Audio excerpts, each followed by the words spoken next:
Thank you very much. So the great excitement about coming to a place like this is that I get to talk to you. So it's not really a talk. We're going to go about this in a different way. We are going to solve or try to solve or definitely think about some of the problems that I'm going to put in front of you. I have some solutions, but by no means the best. So get your brains turned on because we're going to do this together.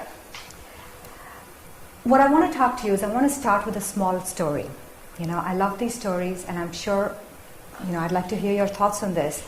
I met Sergio Alvarez about 6 months ago. He's a 9th grader in New York, and he has failed pretty much every math class he could have taken. Now, he's got great teachers, I'm sure. He's also had paid tutoring help, but Sergio was looking at many, many Fs. Now, it really wouldn't be, well, that would be pretty bad in itself, but Sergio wants to be an engineer, and he told me this. He wants to be an aerospace engineer, build and design planes, perhaps go to a fabulous institution like this. But you and I know the harsh realities of that, don't we? He has a far better chance of being one of the 1 million high school kids who will drop out in the US than getting into a high school, getting into a college with grades like that. Well, but this is my story, so let's make it a little happier. So Sergio comes online and finds OpenStudy, and he meets this person, this dude called Hero. And I don't know any of this, but one morning on Saturday, I'm on early morning, everybody's asleep, but I should be asleep too, but I'm on OpenStudy, and Sergio is talking to us. His name is Pokemon. And he tells us, he tells me, he tells some of the people there, that he's making 90s in math. So this was very interesting. So I said, okay, Sergio, what's going on? Pokemon, what's going on? I didn't know his name. It turns out Hero, this 30-year-old person who was in the army, is not formally trained to be a teacher, but took an interest in him, began teaching him, working with him, and over 6 months, we see the sea change. So that, I thought, was a fairy tale with a happy ending. Except it's not a fairy tale, because Sergio is very, very real. We're looking forward to seeing him graduate in 4 years. And there are many others like him. And to me, I really don't think of this as an ending. Do you? For Sergio and the others, it's really a beginning. Because now he'll be able to go on, go get through high school, go to college, and do the things he's going to do. So that was one of my moments when I thought, look at the difference grades can make. Here's a kid who has the aptitude, but for this intervention, we know the path he would have gone down on. And so that sort of began my journey to look at grades, look at assessment. And every time when I wonder, why am I doing this, I think of the two paths that were in front of Sergio. One leading to dropping out of school, constant struggles, and the other one, hopefully, where he'll get to be his engineer of his dreams. So that's sort of what started it all. But I want you to keep the story of Sergio in mind, because it's kids like him, not just the kids who go to Stanford and Harvard and Carleton and wonderful places, but it's kids like him we have to also think about. But it's more than that. And it's not just kids like him, because I want to put the problem in the whole context. We want to think about education first before we fix educational assessment, because there are so many problems in education. It's kind of like, if you allow the analogy, it's kind of the tip of the iceberg, or the tail wagging the dog, whatever you want, your analogy of choice. So let's look a little bit at education and look at the 3 issues. There are so many issues, but let's look at 3 of them in particular. One of them is the issue of access, providing access. The other one is engagement, and the third one, we'll get to it, is assessment. So bear with me on that. So let's look at the problem of access. There are 100 million young people in the world today that do not have a brick and mortar institution to go to. That's Sir John Daniel. He was the president of the Commonwealth of Learning, and he puts it beautifully there. So how are we going to provide access to these people that are in every far corner of the world? And as wonderfully educated, smart, intelligent people in the room, this should be haunting you as well. you should be worrying about it. Not just the kids in East Palo Alto, but the kids everywhere who should go to school, who should get an education, because that's the way we fix humanity and we fix the problem. So that's my, so I want you to keep this picture in mind, because that's what we're going after. That's the big win. Okay, so we have solutions. We have some in the room. We have the head of the long tail. You have the Harvards, the Stanfords, the MITs. But there's the long tail out there, and that's being served by people like you folks in the room who are creating the open courseware, who are reaching out, who are putting courses online for free or very low cost. And that's wonderful, because that's starting to address this problem of access. So, while we move from bricks to clicks, as Sir John Daniel says again, we have to deal with this very important problem of engagement. Now, this is, again, a part of that study that the Gates Foundation did, and I told you there were 1 million kids that drop out of school, high school, every year in the US. The Gates Foundation calls this a silent epidemic. And if you think about it, it's a pretty deadly epidemic, because that condemns them to a very different life if they were to drop out. Okay, so what did the Gates Foundation do? When they dug into this matter and they did one of these studies, they found, and amazingly, I mean, just look at that, 88% of these kids could have passed. They had the grades, but they didn't. 88% had the grades. Just think about that for a minute. And when they dug further, here's what they found. They were too bored. Can you imagine that? Too bored to go to class. Too bored to sit in a lecture and listen to someone like me talk. Too bored to, oh my God, online, sit to a lecture. And too bored to graduate and get themselves a better life and go to college. That's why it is, they call it an epidemic, they call it a silent epidemic, but I think it's a really deadly one. And if you put this in the context of the 100 million young learners that we were talking about, think about it for a minute. We're going to put them in these online courses. What are the chances they're going to stay engaged if we don't do something about the problem of engagement? So that's the second problem of engagement we have to solve. And it has to be a scalable solution, just like the solution of open courseware scaling access. So, what engages our students?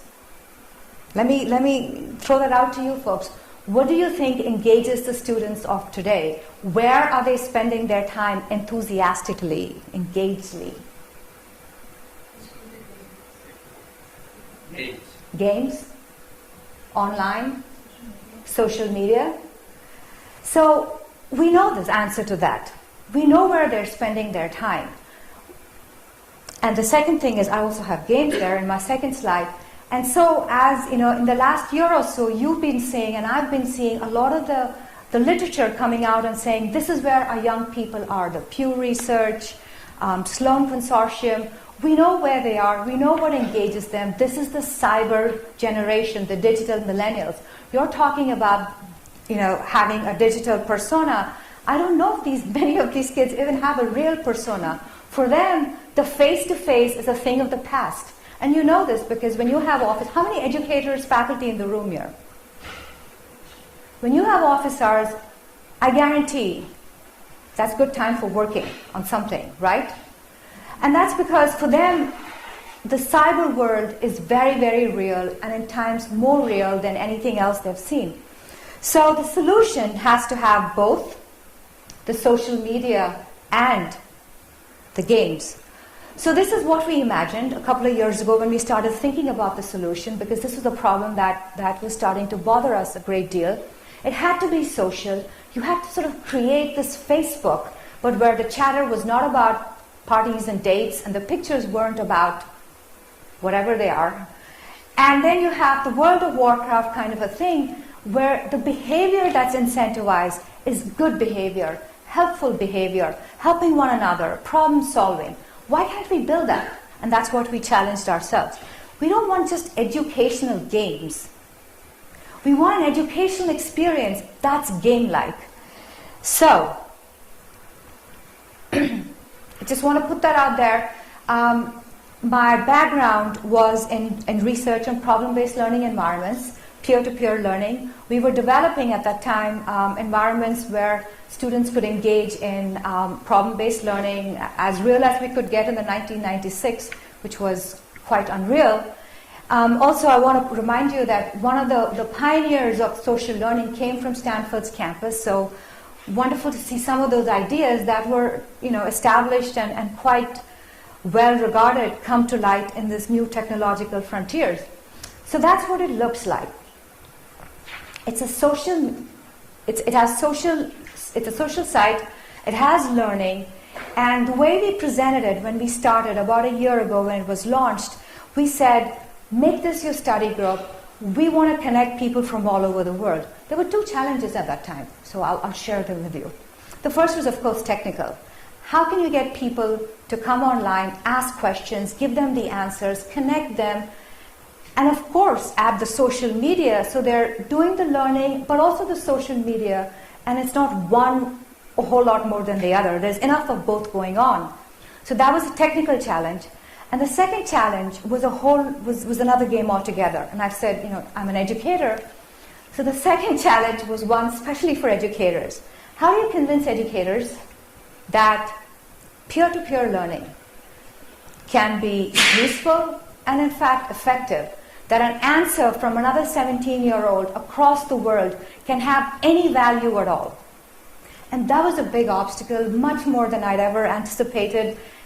And I would cite NSF research, people that have done this, studies of every kind. But anyway, so that was an obstacle I think we've gotten over because, and I'll show you the study we've kind of proven that yes, it can happen, it's more effective, and I'll share a secret with you. I think very often it actually works better than me, a faculty, talking to them or telling them an explanation. And the minute you as an educator are willing to accept that, I think we've traversed tremendous distances together. So that was the second obstacle. We got a lot of great funding, got started on that, and we solved as our first solution a pretty important problem for OpenCourseWare. And that's MIT OpenCourseWare's Introduction to Computer Science. As you know, they've been doing this for a long time. They have 9 million users every year, and about 40 to 50,000 that come just for this course. The thing was, you could be one of the 40,000 people learning Intro to Python, but if you had a question or you needed help and you raised a hand, there really wasn't any way to get connected to someone else. I think it's practically impossible for me to learn Python by myself, let alone with MIT's courseware, so I won't even go there. But this was a problem that we could solve for MIT. All we did was we had to just put up access to the OpenStudy community, and people can then find each other. And so we had a rich dialogue going in there. So what does it actually look like? I have a screenshot here for you. For anyone who has teenagers, does anyone have a teenager in the house? There you go. Well, I have 2, and one is no longer a teenager. He's now grown out of it. So the solution was actually blindingly obvious to me and to anyone that has a teenager or knows them. If you give these digital millennials a Facebook-like environment, the social interactions keep them engaged. And then the peer-to-peer learning and the interactions that result with that lead to pretty deep learning. And then they complain, but they complain happily that, oh, we're so addicted. When was the last time you heard anyone complain that they were addicted to math? So when you look at it, you find that it's kind of the equivalent of walking into Emory's quad. Beautiful green space, buildings all around, clusters of kids talking, a couple of them flying kites maybe, not a lot in Atlanta, but doing whatever they do, playing ball or whatever. And there's learning going on, there's socialization going on. When you walk into OpenStudy, and this is the math site, you know that there's 76 people there online at this point in time. You know who's there, they have their names, you know their level, a credentialing system, and you know what they're doing. For example, the first guy is looking at, I can't read it here, you can't read it there, but that's the question he's at. And you also have a feed of questions on the left. So questions keep whizzing by, and the people in the room pick and choose the questions that they can respond to. So you have the crowd helping out these learners that are coming in to get an answer. The other thing you know is how many people are answering a question in a given room. So for example, in the first question, you can see 2 people are viewing it. So right away, it tells you where the action is. And for our learners, that's very important. Nobody wants to come to a party where there's no one there. I mean, if you guys hadn't come to this room, it would have been a very boring talk I would be giving.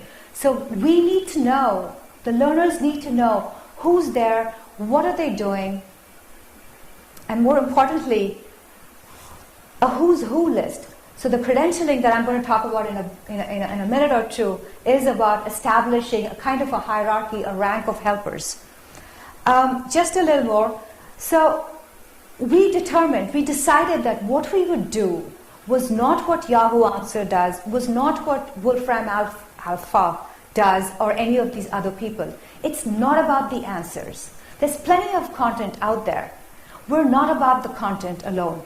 What we were able to provide was the human interaction. People ask us, why do they come? And so we tell them, when you come there, there's someone who's able to help you, who takes the time and the interest to answer your solution. Because quite often when you ask a question, that may not actually be what the answer you want. It's all about negotiating the explanation. So that was one of our key benefits or values we added. And then of course we have the ability where you can get multiple perspectives. It's not just one person's solution or an explanation. You could have 2 or 3 going in. And so we were at that point saying the world is your study group. That's what we believe in, and that's what we built. Feedback was great. They talked about things like it's a revolution, it's addictive, it's awesome, study help, peer support. And we had feedback telling us that what we said, the explanations was valuable. Our impact thus far, we have more than 200,000 users, over 40 institutions. I had to look it up. I didn't believe there were more than 170 countries, but I think that's pretty much close. There are a couple of countries we're not in, but not a lot. More than 2,000 questions are asked today, and about 70% of them are answered in 5 minutes. And that's important when you think about this age group. After 5 minutes, it's history. They've gone on, they've done something else. So how do we impact learning? Apparently very well. So we did this survey, the study for the Next Generation Learning Challenge, a Gates and Hewlett funded project. And so 80% of those we surveyed said that they had a better understanding of their course material. And guess what? It was also fun. So we thought we had the engagement pretty well done, and we were able to scale it. But there really was more. So what again, these were these Saturday mornings when I should be asleep and I'm not. And as you watch what's going on in the system, you find that as these users engage with each other, as they ask questions, they help one another, they learn to work together. They learn to be courteous, respectful. They're talking across the continent, not just the continent, the world. The Americans are talking to 169 other countries. And what we were seeing was a set of behaviors that was a whole lot more than just learning the math. We felt that they were actually demonstrating some key, and we'll call them soft skills because that's where I'm headed, things like passion, helpfulness, the ability to communicate, the ability to work in a team. And we thought that was important. And we thought more than that, we thought that was something that would bring greater value to our users. So, remember I showed you that picture of 100 million people? And the question that was going on that is associated with the question of scale is, great, you've got the scale, you've got content scaled in there, but who's going to teach these 100 million? How are you going to find a hero to help a Sergio when there's 100 million? And that was our answer. And it's not a newfangled one. Apparently it's been around for years. We just haven't looked at it. Our answer was, they will teach each other. And so the platform we found that we had built was one where anybody can teach someone. So this was my call to action in the TEDx, and this is your homework. Okay, ready? Class, take this down. So the call to action is actually very simple. If each one of you in the room took 10 minutes, just 10 minutes, between soup and salad, or, well, you shouldn't do it while you're waiting in the car, but let's say after you come home, 10 minutes, you could reach maybe 10 people. And then some of the people you teach, some of those questions you answered, some of those folks are going to say, that was very nice. Maybe I should go do this. And they're going to go help a few others. And soon the 10 you helped will grow to 100, to 1,000, to 1,000,000. And that's how we can grow teaching virally. And that's my call to action for you. All it takes is 10 minutes. There's so much intelligence in the room. Share it with someone. So that was our moment, one more moment of understanding of what we built. But I do want to spend just a few minutes telling you who are these wonderful people on the site. Who are they? Why do they come? What are they doing on the system? So we have Eric down here. He's an engineering student, Texas A&M. He's doing computer science. Learning comes really easily to him. But it's when he teaches that he feels he's doing something worthwhile. He's not a TA or a tutor in his class, but on OpenStudy, he comes and he helps. And we asked him, well, Eric, what are you getting out of this, other than, this teaching? He says, it's really cool, but I've met NASA engineers on the site, and I'm an engineer, so I get to understand why the equations I study have any meaning. So we've given him a context. Christy is a college teacher. She knows the pain of the math deficient. She went through remedial math and survived. She went through math. She's now in her PhD. She's a PhD student, and she's teaching college math in Arkansas.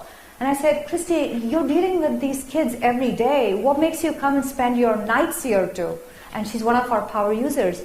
She says, I see such a range of questions on OpenStudy that I would never encounter in Arkansas. And I said, yeah, that makes sense. and as she heads towards her PhD, I think she'll be a fabulous teacher. Saiful there, we love Saiful. He's 17. He's from Pakistan. He hasn't even finished school yet. And yet, he's helped thousands of users in math. Thousands. I'll show you Saiful a little more. If I were to write him, if he wanted me to, I would happily write him that letter for Cambridge. And I think he should get it too.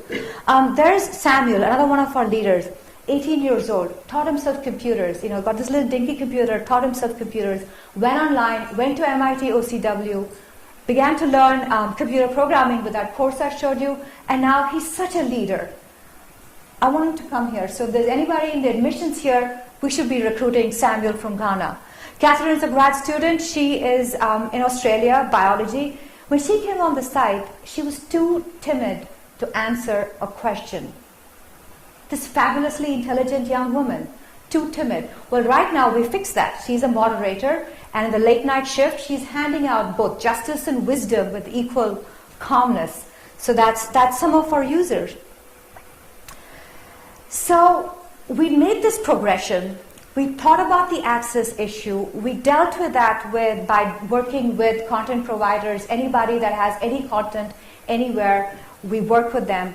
We offer the learning help, and it's very scalable. It grows as the number of people grow. What then? And as I said, watching these people, we knew there was something else we could do for them. So that's when we started thinking about assessment. Remember Sergio? So there he is. I keep him in the front of my mind. And then there's this notion of the 100 million people. And then you have educational assessment. Have you guys seen this cartoon before, some of you? Yeah.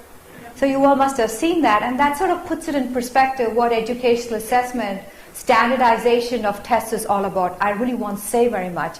I don't know if you know the other part, the one about the Atlanta testing scandal. Have you guys encountered that? Know anything about that? Should I reveal Atlanta's little secrets? So I won't say very much, except that this is a situation where teachers in schools were filling out the bubble sheet so that the school performance would be better. I don't want to say any more about that, so let's just move on. So at that point, and we're thinking about this, thinking about SEFU, and thinking about what would be a valuable assessment that would actually help the users on our system in this informal learning network, we thought about what was going on. So students finish high school, they get these grades, and then they go to college. So we have established studies that say that the single best predictor of success and retention in college is not grades, but it's engagement. This is how they engage with their teacher. Who are the kids standing outside asking you questions? Who are the ones that belong to clubs that go and attend sessions like this? Any students in the room? Any undergraduates in the room? People like you. So it's engagement. So then we asked ourselves, okay, where does that figure on the transcript? High school transcript? College transcript? And you know that if it's on the transcript, they might be teaching it, but we won't even go there. So the next thought in our mind was, there was a study that came out that said that 53% of this year's graduates, college graduates, either don't have a job or are seriously underemployed. And I think that means they're working in Burger King and Starbucks. 53% of these young people who have a college degree, that someone has written a transcript for them and said they've finished, they've graduated, they know history and general education requirements. Some of them are working in Burger King. So why is that? And they've gone through the system now. So then we looked at what employers say. And employers are saying, well, gee, we want to see teamwork. We want to see communication, problem-solving skills. And guess what? None of this appears in the college transcript. My son's at Emory. I shouldn't talk about his college transcript, I suppose. But I know there's certainly medieval poetry in there and an introduction to economics, if I'm lucky. But there certainly isn't any of this. So the learner now has two challenges when he's looking for a job or even when he's going to college. One, they have to pick the right set of experiences where they can learn these skills, and then they have to produce a credible documentation. Okay, it's easy enough if you are at Emory perhaps, or Carleton, or Harvard, or Stanford. But look at those other kids, the ones that may not have a brick and mortars, certainly aren't going to go to Carleton, and are probably working their way through some online university or the other, maybe through Coursera. How are they going to do this? They don't have, well, they have a very different set of opportunities that are available to them. And that was what we were trying to fix. So for that, we really got to go back and rethink this whole notion of how do you assess what people have learned and what really needs to be assessed. So I'm just going to throw this out there because it was done here at Stanford. I thought you might want to know that. And the Carnegie Mellon Foundation, they talked to 500 CEOs. So 75% of them said 75% of long-term career success depends on soft skills. Only 25% depends on technical knowledge. Well, that's wonderful. Thank you very much for telling us this. Then you go and you look at hiring managers and you look at the list that they put up there. Many of these skills, the so-called soft skills, are actually social. How can you demonstrate communication alone? I mean, I try to do that in the bathroom in front of the mirror, and I get an A on that, but that's not quite it, right? So look at the rest of these things. Team building, leadership, you've got to have people to lead. So thinking about it and realizing that we had these hundreds and thousands of users on the system led us to this notion of crowdsourcing some of these things. For example, teamwork. So this is Pokemon, my friend again, and I borrowed this from one of his conversations. So he asked the question, his buddy Hero gets online, talks about it, and as Nazir, another user, gets in and he starts talking.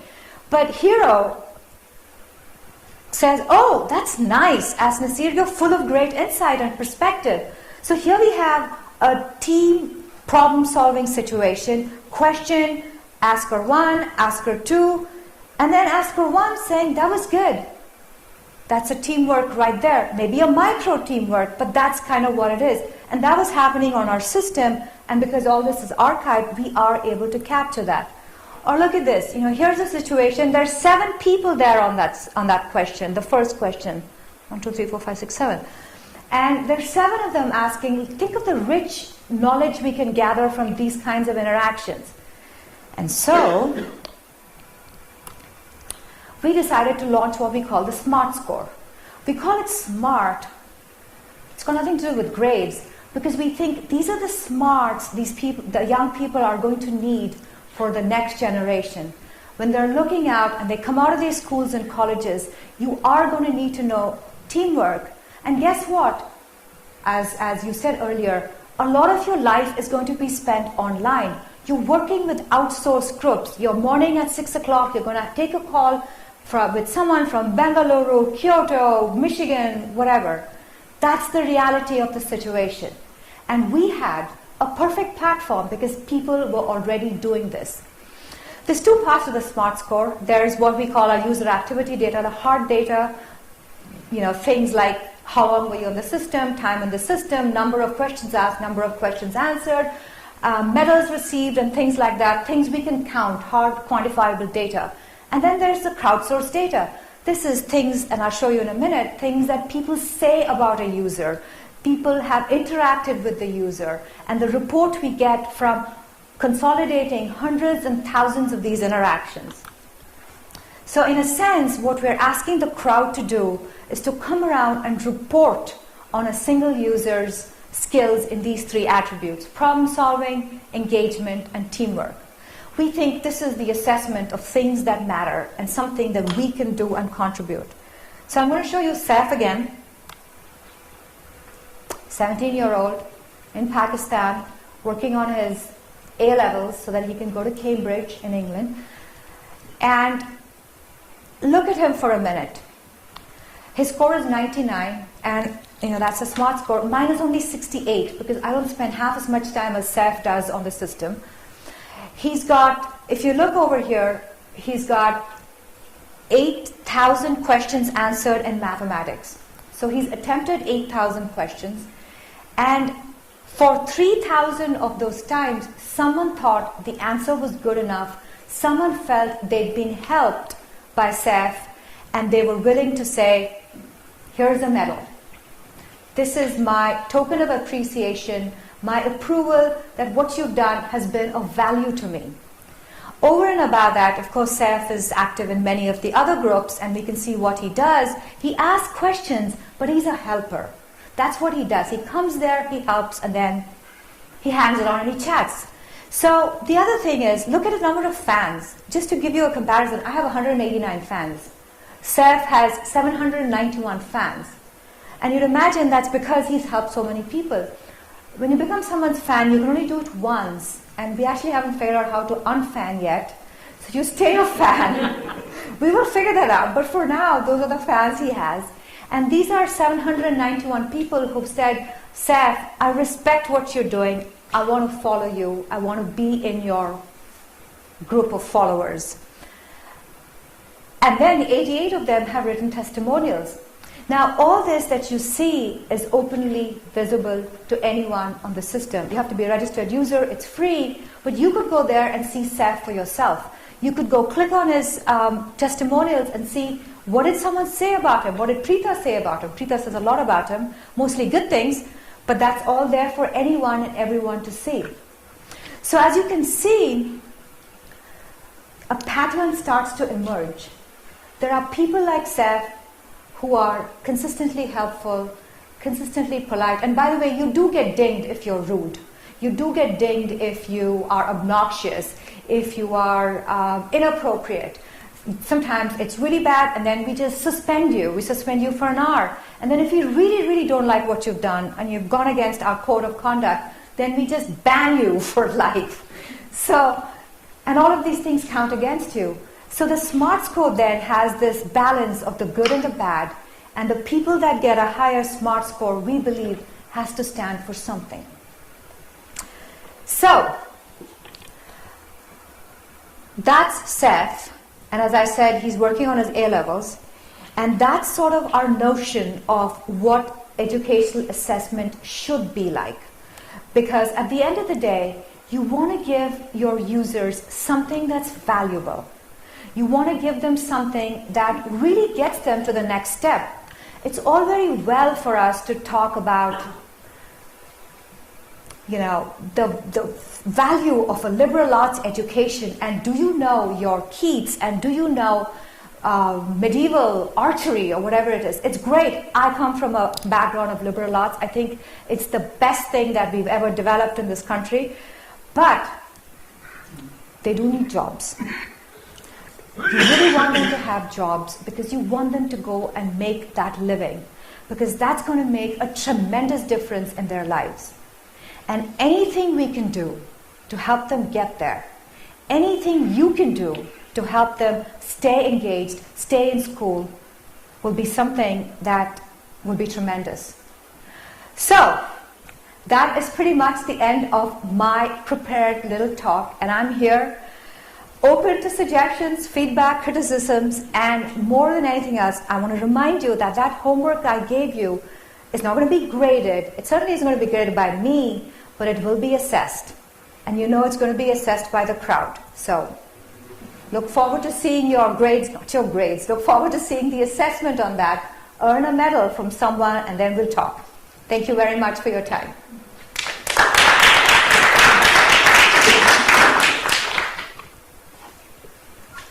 Some time for questions. And the place to sign up to take 10, to teach 10 OpenStudy.com. That was really lovely. I was wondering how you invite people like cycling. Do you invite people to come in, or do you send them? How do we get our users? Yeah. It's really funny, we've really never done anything advertising-wise at all. We just don't have to do it. You'd be amazed to know that at 3 o'clock, when kids get home from school and they hit their homework, they have the Google open on the side. So the first thing is to hit a question on Google, and then they wait. So each one of our 2,000 questions per day that people ask on the site are indexed. And so we get SEO rankings, Google sends them to us, and so we've never had to worry about advertising. What happens is they come to ask that question, and then they're helped, and then the experience is so good that they give someone a medal, and then they kind of wait and say, okay, maybe I can help in this question because I do know the answer to this. And the minute they help someone and they get that medal, something wonderful happens and they stay to help. So that's how we get our helpers. We don't pay them. They stay, and of course the game mechanics helps. They stay because they want to level up. They want to go from being a neophyte to the guru, to the sensei, and that keeps them there. So all the people came through the question? Yes. Yes. Yes. So maybe I missed it. How you assign the engagement score and problem-solving score and teamwork score for each reader? Okay, I'll give you a little bit of that. It's all very complex and secret sauce, and I can't really, but I'll show you what we have. This is the stuff that's public. Basically, we have to look at different kinds of things they do. So we have a composite of how often, for example, did someone participate in a multiplayer question, and within that, how were their interactions? Were they positive, like for example that, or did they get dinged? And if you're not positive, then you get an abuse report. So do they incur abuse reports? And again, for it to be scalable, this has to be automated. And I can't be looking at it. So things like the positive impact of a medal versus the negative impact of an abuse report, all that goes into the formula. So the engagement sort of reports on how long were you on the system, how often do you come back to the system, and when you were on the system, what was your frequency of questions asked, questions answered, medals received, and things like that.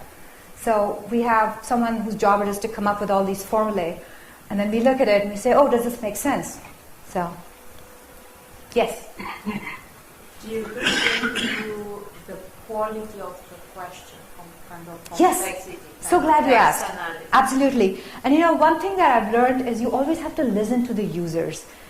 As educators, we have our own notions of what should be and shouldn't be. So our users came back to us and said, why don't you have a button or something to tell you that this is a good question and this is a crappy question. Because if it's a crappy question, I don't want to answer it. Crappy questions would be things like, hi. That's a question. So we have a little good question button. So just like you can give a medal to a good answer, you can give a good question medal. And we have a sort of a hierarchy of medals. So if I go and give you a good answer medal, it will count for a lot more than, say, a new user. So that way we know that it's not like that's actually a good question or a good answer. So. But the medal is given by a user, by the information seeker, so the or through text analysis. Not semantic text analysis. No, it's not through semantic text analysis. Would you like to work on that with us? No, it's given by a user.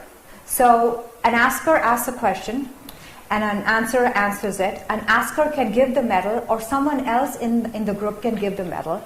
And so the answerer can give himself a medal.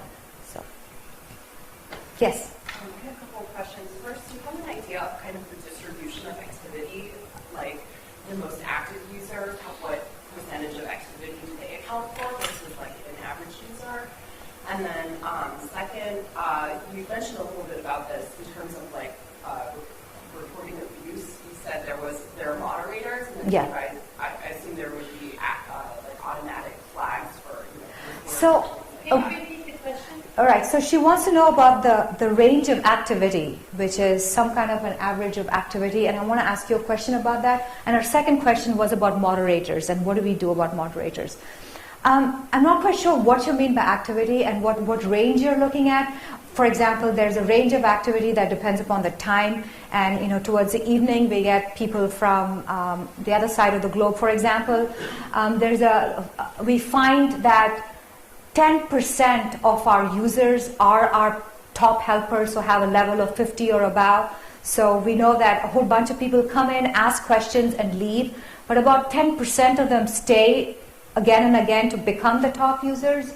There's a lot of chatting going on, so I'm not sure if that answers your question, but if you ask me a specific activity question, like which you're interested in, I could do that. And while you're thinking about that, the moderator question is a very important one. We have ages 13 and above, and this is 24/7, and we only have eight people in the company. There's no way in hell we can moderate this 24/7, especially because we cover the range of topics. So we decided that this was a good community, and the community would have to moderate itself. So through the community, we identify at regular intervals people that have sort of embodied the spirit of what OpenStudy is. People who are smart, who are helpful, and also a very key attribute, as you would imagine, which is to dispense justice. It's not easy on an open online system to say, you were rude, go away, or don't do this. So we do pick people from the community, we train them a little bit, and then they do it, and no, they don't get paid. They do it for the glory of being, a moderator.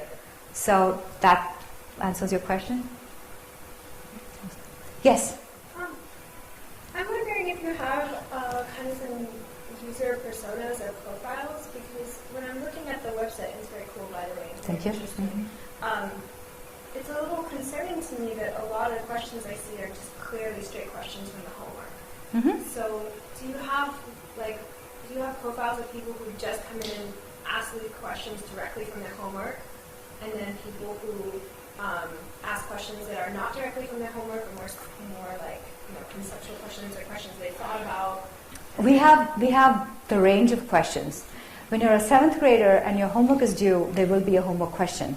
So, and we think that's just fine. After all, that's what we're there. We want to help them so that they don't get discouraged and turn away.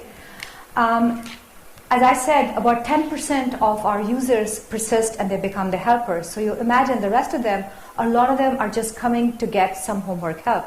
So once again, we listen to our users. So our helpers were saying, oh, look at this person, he's just copied all the 5 questions of his homework and he's just putting it there. He doesn't really care about understanding. And we, the helpers, want to help them understand. So, okay, what do you want us to do? So here's what we do.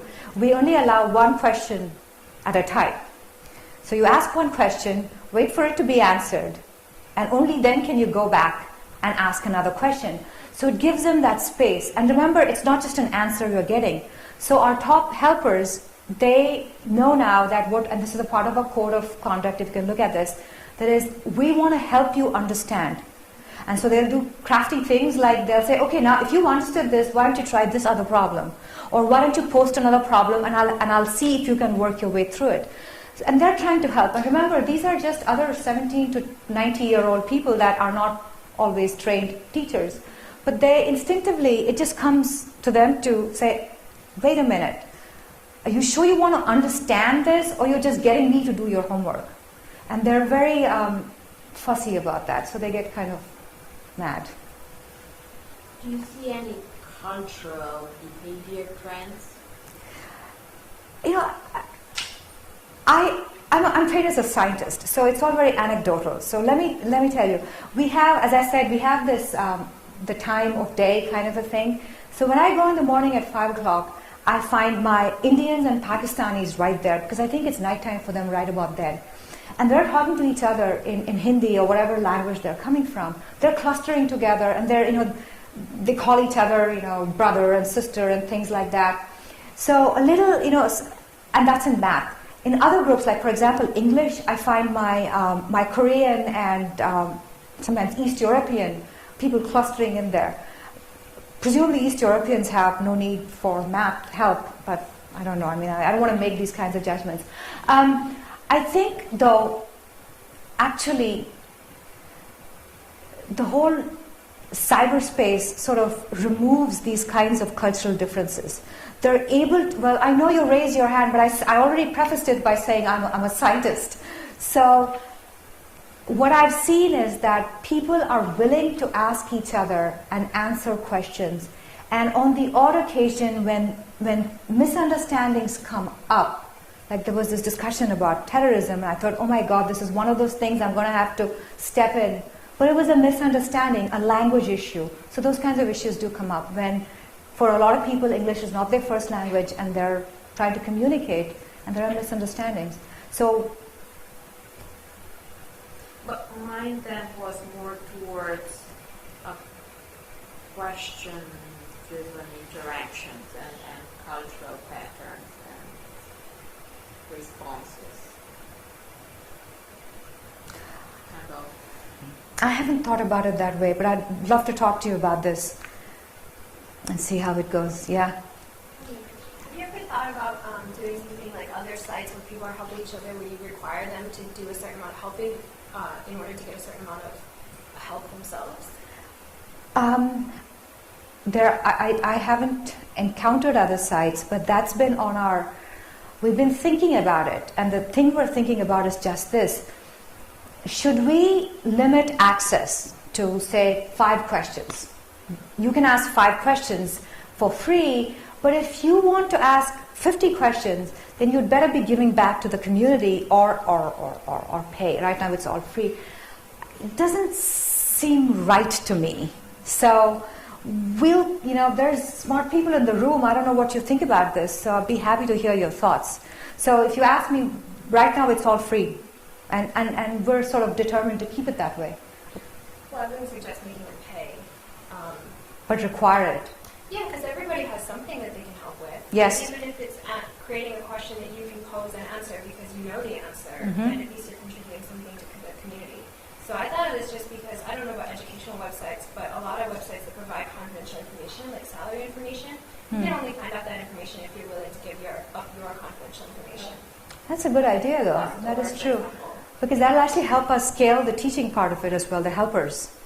Yeah, and answer more questions, yeah. I do have a question that it sort of segues out of your response to hers, Mm-hmm. which is sustainability, financial sustainability of this absolutely fabulous. Thank you. So what's in the outlook? We have business models. It's a for-profit, so we do have business models, and none of the business models that we are working on right now involves charging the users for access to help. There is, of course, this is the land of the freemium, so we could do freemium models where the help is free, but you could personalize it. My daughter's Google account, for example, doesn't look like mine. It's fabulously personalized. This is the generation that wants to put little giraffes on their everything. We could also have you pay for private rooms. So you can have a little private conversation with 3 of your buddies about the final exam if you should want to, not have anyone look at it. We also have thought about offering micro-tutoring. And so, there are a whole range of models. I have no doubt in my mind that one will come. I think the key is to prove this model over and over again and grow like crazy so that we do achieve that dream, that impossible dream of reaching millions. Well, it's the challenge we all have who have free Yeah, educational yeah, sites is yeah. for how long will money last. Yeah. Yeah.